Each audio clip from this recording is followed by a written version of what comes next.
तो चलिए भाई लोग, आज हम लोग बात करने वाले हैं सनी देओल के बारे में कि क्यों उन्हें कमबैक करने के लिए इतना ज़्यादा टाइम लगा या फिर इतना ज़्यादा वक्त लगा। तो अगर आपको ये वीडियो पसंद है तो चैनल को सब्सक्राइब करना ना भूलिए और बेल आइकन को भी दबा दीजिए। तो फर्स्ट ऑफ ऑल मैं ये बोलना चाहता हूँ कि आई थिंक उनकी शुरुआत हो चुकी थी 1983 से ही कि भैया किस तरीके से वो मूवी कर रहे हैं, किस तरीके से वो हिट। और पहले ही मूवी उनकी आई थिंक जो थी वो लव स्टोरी पे बेस्ड थी और वो तो ठीक ठाक हिट हो चुकी थी। ऐसा नहीं था कि भाई वो फ्लॉप ही थे। और उसके बाद तो एक के बाद एक जब भी किसी एक्टर को उसके जॉनर की मूवी मतलब मिल जाती है, उसकी जॉनर जैसे कि शाहरुख खान को रोमांस और अक्षय कुमार को कॉमेडी और सनी देओल जैसे एक्टर को, सलमान खान को और अजय देवगन को एक्शन वाली चीज़, तो Sunny Deol basically action star आप लोग मान सकते हो। क्योंकि भैया लेट 80s में आप उनकी मूवीज देख सकते हो कि भैया त्रिदेव है, फिर 90s में विश्वात्मा, और फिर डर के अंदर भी है और जीत में भी है।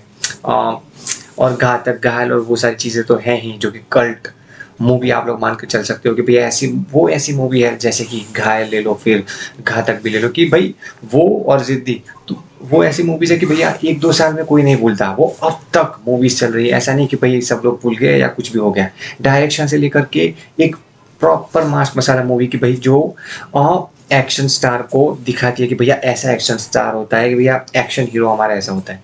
तो वो इमेज थी इसमें सनी देओल में। लेकिन फिर क्या हुआ, आई थिंक गदर भी बहुत ज़्यादा हिट साबित हुई थी, मतलब ब्लॉकबस्टर। लेकिन उसके बाद भी क्यों उन्होंने 1-2 साल तक ही टिके रहे, मतलब कि वापस से भी मूवीज कर रहे थे, लेकिन क्यों मूवीज हिट नहीं हो रही थी।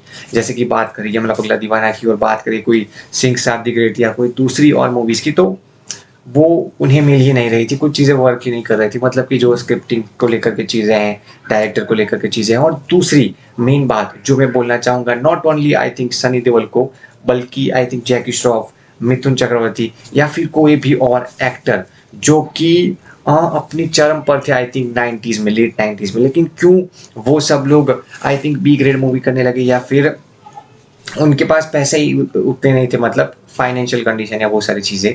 तो इसी वजह से उनको वो सारी फिल्में करनी पड़ी, या फिर ऐसी फिल्में करनी पड़ी जिसकी स्क्रिप्ट बहुत ज़्यादा बढ़िया ना हो। तो coming back to Sunny Deol, तो सनी देओल सर के साथ भी ऐसा ही हुआ, क्योंकि उन्हें स्क्रिप्ट ज़्यादा नहीं मिलती।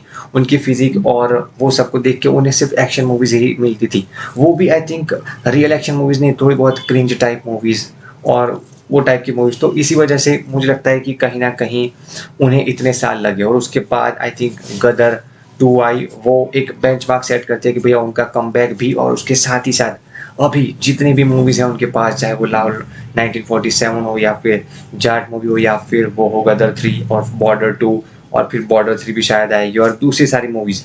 तो ये सब मूवीज़ एक्शन है, और अब भी एक्शन का जो है वो कंप्लीटली चल रहा है कि भैया एक्शन मूवीज़ ही हिट होगी। हाँ, होगी, लेकिन अच्छा डायरेक्शन भी चाहिए। अगर अच्छा डायरेक्शन नहीं होता है वहाँ पे, तो मुझे नहीं लगता कि उतने दम से वो अच्छे से टिक पाएँगे। लेकिन टिकेंगे, ज़रूर टिकेंगे, क्योंकि इस बार उनको पता है कि उन्हें कौन सी स्क्रिप्ट चूज़ करनी है। अगर आई थिंक स्क्रिप्ट में दम नहीं होगा तो वो शायद ही उसे अलाउ करे। जैसे कि गदर 2 के टाइम पे डायरेक्टर ने बोला था कि भैया उन्होंने मुझे प्रॉपरली बोलते रहे वो continuously, I think Sunny Deol, जो अनिल शर्मा है उन्हें, जो कि डायरेक्टर है गदर के, कि भैया जब तक स्क्रिप्ट अच्छी नहीं होगी तब तक वो वर्क नहीं करेंगे, नहीं करेंगे, नहीं करेंगे।